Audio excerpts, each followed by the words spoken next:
The wind carried a different kind of memory that morning. It did not rush like a storm, nor whisper like a breeze. Instead, it drifted slowly across Britain's rolling landscapes, brushing against ancient stones, slipping through crocked windows, and stirring the dust of places long abandoned. It was a wind that seemed to know more than the people who walked these lands today. A wind that remembered voices, footsteps, and stories that had faded from human memory.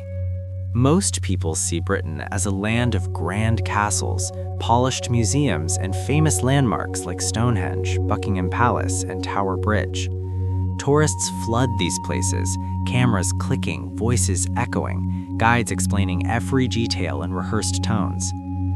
But beyond these shining icons lies another Britain, quieter, darker, and deeply forgotten.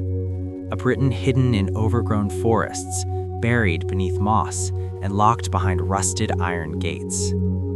This is the Britain few speak of. This is the Britain that has been left behind.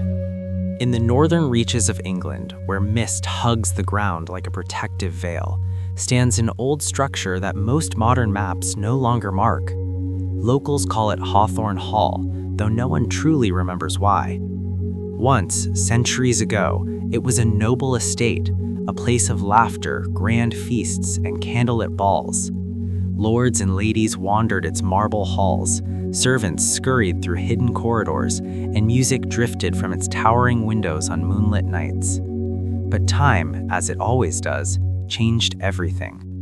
By the late 19th century, Hawthorn Hall had fallen silent. Its last owner vanished under mysterious circumstances, leaving behind a locked mansion filled with untouched furniture, half-burned candles, and portraits whose eyes seemed to follow anyone who dared to enter. Now, ivy climbs its crumbling walls like a living creature, and shattered glass glimmers in the sunlight like broken dreams. Most people pass by without even noticing it, but those who do stop feel an unexplainable chill, as if the building is still breathing. Inside, the air is heavy with dust and history. A grand staircase spirals upward, its wooden steps creaking under even the lightest touch. Faded paintings hang crookedly, their subjects frozen in time, forgotten faces from a forgotten era. And somewhere deep within the hall, the wind moves through broken corridors, carrying echoes of laughter that no longer exists. Hawthorn Hall is not just a ruin, it is a memory trapped in stone. Far to the west, along Britain's rugged coastline, lies another relic that time has nearly erased, St. Arlen's Lighthouse. Perched on a jagged cliff overlooking a restless sea, the lighthouse once guided sailors safely through treacherous waters. Its bright beam pierced the darkness every night, a silent guardian standing against roaring waves and howling winds. But one storm changed everything. It was a night locals still whisper about, a night when the sky turned black as coal, lightning split the clouds, and the ocean rose in fury. Ships vanished beneath the waves, and when dawn finally broke, the lighthouse stood dark and silent. No one ever found his keeper. Some say he was swept away by the sea. Others claim he simply walked into the storm and never returned. But the truth was buried along with him. Now the lighthouse stands abandoned, its once brilliant lantern shattered, its walls weathered by decades of salt and wind. Seabirds nest in its broken windows, and waves crash relentlessly at its base, as if trying to claim it back. Yet, at certain nights, when the moon is full and the tide is high, villagers swear they see a faint light flicker at the top, as if someone is still watching, as if someone is still guiding lost souls home.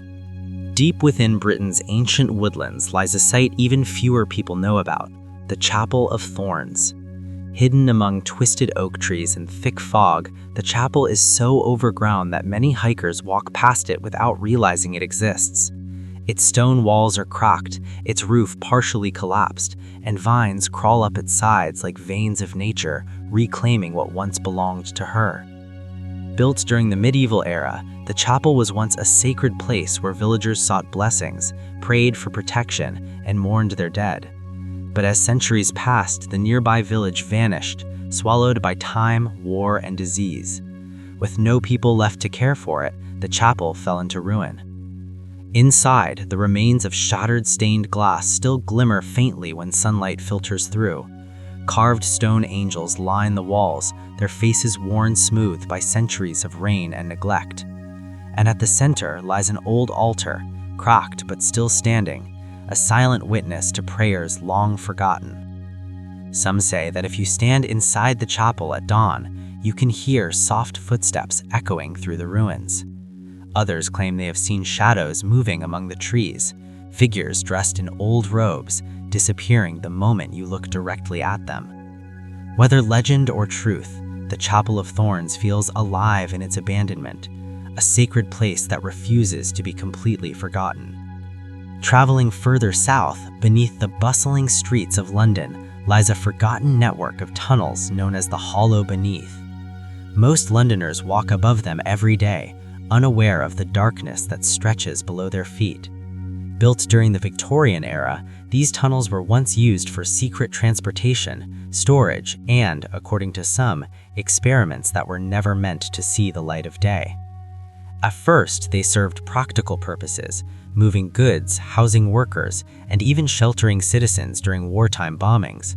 But as modern infrastructure replaced them, the tunnels were sealed off, buried beneath layers of concrete and time. Yet, rumors persist. Urban explorers who have managed to enter the hollow beneath describe walls lined with strange markings, abandoned rooms filled with dusty documents, and iron doors that remain stubbornly locked. Some claim they heard distant whispers echoing through the tunnels, voices that did not belong to the living. A few even insist that the tunnels stretch far deeper than official records suggest, leading to hidden chambers that no one has mapped. London may shine above, but below, its forgotten heart still beats in darkness. Beyond these places, countless other forgotten heritage sites scatter Britain like silent fragments of its past. There are abandoned industrial mills where machines rust in frozen silence, once powering the nation's growth. There are crumbling Roman forts hidden beneath fields, their ancient stones buried but not erased. There are lost villages swallowed by reservoirs, their streets still lying beneath dark waters. There are forgotten monasteries where monks once prayed in solitude, now reduced to broken arches and drifting ghosts. Each of these places tells a story, not through words, but through weathered stone, creaking wood, and the invisible presence of those who came before. As night falls over Britain, the forgotten sites seem to awaken. The wind moves differently, the shadows stretch longer, and somewhere in the silence between past and present, the voices of history linger. They are not loud, they do not scream, but they are there, waiting for those willing to listen. Because Britain's most forgotten heritage sites are not truly lost, they are simply hidden, waiting to be unveiled.